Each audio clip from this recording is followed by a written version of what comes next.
A paz do Senhor Jesus, quero falar aqui de Colossenses capítulo 4, versículo 2 ao 6. Dentro desse trecho que eu vou estar lendo aos irmãos, Paulo vai falar sobre 3 características que devem adentrar no relacionamento dos cristãos com não cristãos. Como relacionar-se com eles, como se portar, qual o estado em que devemos estar espiritualmente e como devem ser as ações e a nossa mente no meio deles. Colossenses capítulo 4, verso 2, o primeiro conselho é perseverar em oração, velando nela com ação de graças. Quando eu adentro num ambiente de não cristãos, eu preciso entender que sim, eu devo perseverar em oração, porque aquele é um ambiente onde há impurezas, há torpezas, coisas vergonhosas, impuras, convites e manjares. O que me protege é um constante diálogo com Deus, uma constante comunhão com Deus. Mas essa comunhão precisa ser regada pela gratidão, ações de graças. Eu estava falando outro dia sobre a questão da Santa Ceia. A última ceia, Cristo levanta o pão, parte o pão, ele levanta e diz: Pai, eu te dou graças. E diz aos discípulos: Este é o meu corpo que é partido por vós. Fazei isso em memória de mim. É interessante que Jesus agradece pelo corpo dele, que seria partido por todos nós. Ele consegue agradecer pela morte. Logo aqui mata toda desculpa, toda justificativa que nós tentamos se apoderar para defender o nosso pecado, a nossa ingratidão e as nossas reclamações e, por fim, murmurações. Não tem desculpa a expressão de lamentação e de reclamação de alguém se Cristo, como homem, padecendo em corpo de homem, conseguiu dar graças pela própria morte, porque ele entendia que havia um propósito. Quando eu reconheço Deus como meu Senhor e Deus como soberano, tem controle de tudo, eu sei que em tudo tem um propósito. Logo, não há por que reclamar. Deus está trabalhando. Perseverar em oração, velando nela, vigiando nela com ação de graças. É uma forma de cuidar da nossa oração e da resposta dela, advinda da oração, as ações de graças. Quando eu dou ações de graças, quando eu tenho atitudes de gratidão a Deus e a minha fala expressa a minha gratidão a Deus, o meu comportamento expressa a gratidão a Deus, aleluia, eu estou velando na minha oração, estou cuidando, vigiando, orando também juntamente por nós para que Deus nos abra a porta da palavra, a fim de falarmos do mistério de Cristo, pelo qual também estou preso, para que o manifeste como me convém falar. Existe a forma certa de ser falado em cada ambiente. Eu não posso adentrar em todos os ambientes com a mesma forma de falar. Eu preciso pedir que em cada ambiente Deus manifeste a sabedoria adequada para que eu seja o instrumento ali dentro. Porque cada ambiente carrega um grupo de pessoas que tem consigo uma cultura, um temperamento, uma motivação, uma intenção. Amém? Andai com sabedoria para os que estão de fora, remindo o tempo. Andai com sabedoria. Eu preciso entender que o meu comportamento precisa ser continuamente de vigilância e sabedoria. Remindo o tempo é aproveitando o tempo adequado, sabendo discernir o tempo adequado. Aleluia. Você vai precisar entender a hora certa de falar, o que falar e como falar. Verso 6. A vossa palavra seja sempre agradável, temperada com sal. Sal aqui nesse tempo não era somente instrumento como nós usamos hoje para tempero, mas também para conservar. Eu não posso me deixar perder no meio de descrença. Eu não posso deixar com que a minha fala perca a sua santidade, a sua pureza, ganha em Cristo Jesus, pelo meu contato, pela minha conversão por Jesus.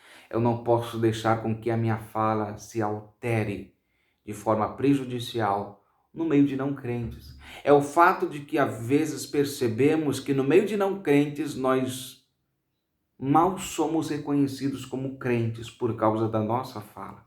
Precisamos entender que a nossa fala precisa também testificar o que somos filhos de Deus, que somos diferentes, que somos sarados, transformados, somos achados em Cristo Jesus. Cristo habita em nós. Para que saibais como vos convém responder a cada um. Volto a dizer, cada ambiente carrega um grupo de pessoas e cada grupo de pessoas vai ter uma mentalidade. Não é que eu deva agradá-los, mas eu devo ser agradável a Deus em cada um desses ambientes e devo buscar sabedoria de Deus para responder cada uma das pessoas. Agora eu quero trazer um conselho aqui bônus para que vocês saibam, para que saibais como vos convém responder a cada um. A Bíblia diz que não é o que entra pela boca do homem que contamina o homem, mas sim o que sai. E aqui trazendo esse conselho, o que é que nós deixamos sair da nossa boca no nosso dia a dia?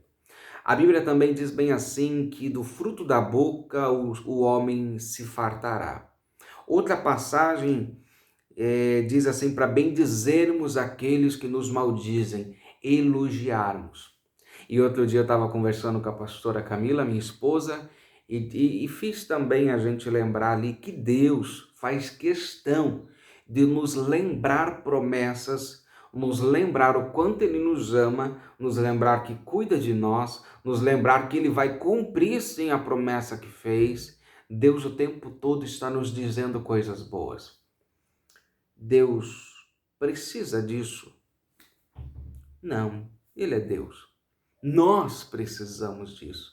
A nossa alma precisa desse afeto, desse acolhimento, desse consolo. Por que Deus nos lembra das suas promessas se Ele sabe que Ele vai cumprir, mesmo que eu esqueça? Basta Ele querer, Ele vai fazer. Ainda que eu não me lembre do que Ele prometeu, Ele continua trabalhando e Ele é fiel para cumprir o que Ele prometeu.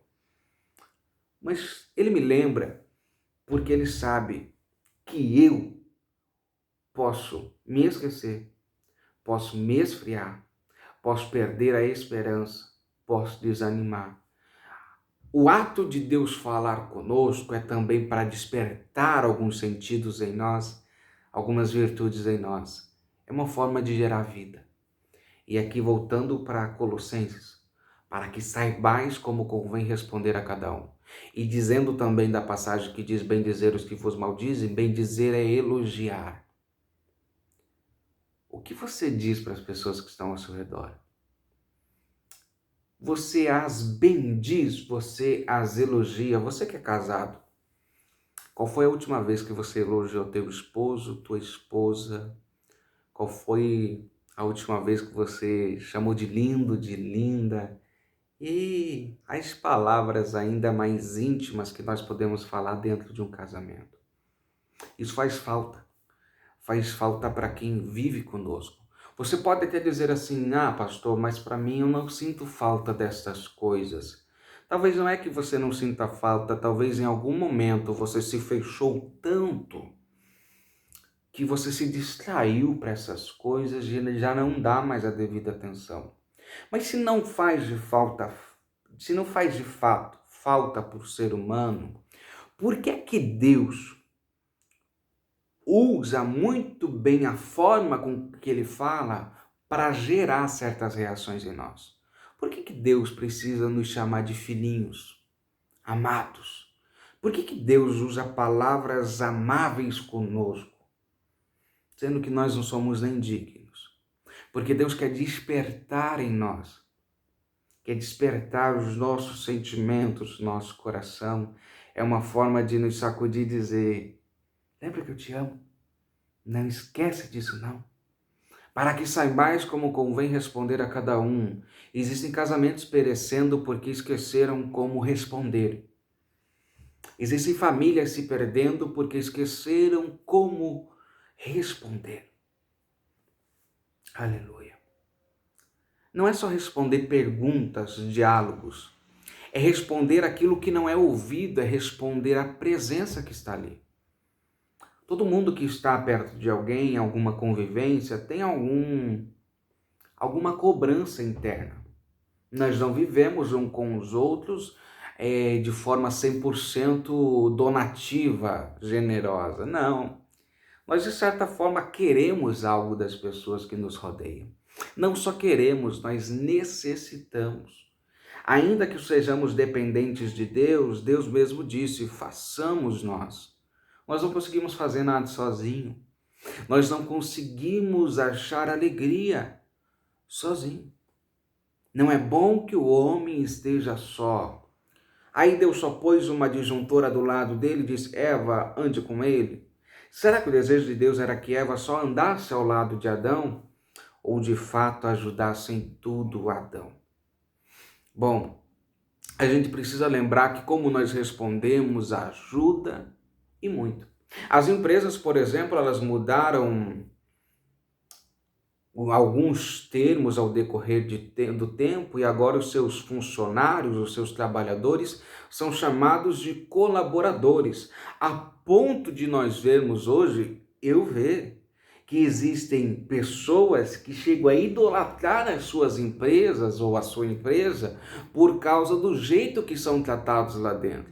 Até a empresa tem uma linguagem de resposta ao seu funcionário para o ganhar. Ainda que muitas vezes sejam feitas falsas promessas, discursos enganosos, mas é outra questão. A questão é que eu vejo que às vezes tem gente que ama a empresa mais do que a própria igreja. Por quê? A empresa usou uma linguagem cativante. Aleluia. Eu quero encerrar esse vídeo dizendo, cative quem está ao redor de você. Eu não estou dizendo seja falso. Eu não estou dizendo seja cúmplice, seja omisso, não corrija. Eu não estou dizendo não tenha posicionamentos, não confronte. Não, não, não, não. Mas cative quem precisa ser cativado. Dê amor a quem precisa de amor. Entenda que existem pessoas perto de nós precisando de respostas. E se você precisar cativar teu esposo, tua esposa, teus filhos, 10 vezes, 20 vezes por dia, infinitas vezes por dia, faça. Ganhe teu lar, ganhe a tua família, ganhe a tua casa. Firma ela na rocha. Pelo fruto dos seus lábios você se fartará. E ouso também dizer, pelo fruto dos nossos lábios pessoas serão fartas. Uma palavra de elogio, ser bendito por alguém, muda muito, ajuda muito, estimula muito o nosso dia. Eu queria chegar nessa parte aqui, segundo a reflexão que eu fiz, nem mesmo Deus deixa de usar esse tipo de diálogo conosco. Deus nos ganha pelo jeito que ele fala. Jeremias um dia disse bem assim, Senhor, iludiste-me, iludido fiquei. Jeremias vai dizer que Deus o ganhou pelas suas palavras. É óbvio que Deus não iludiu, porque Deus foi sincero no que disse, Deus disse que haveria lutas.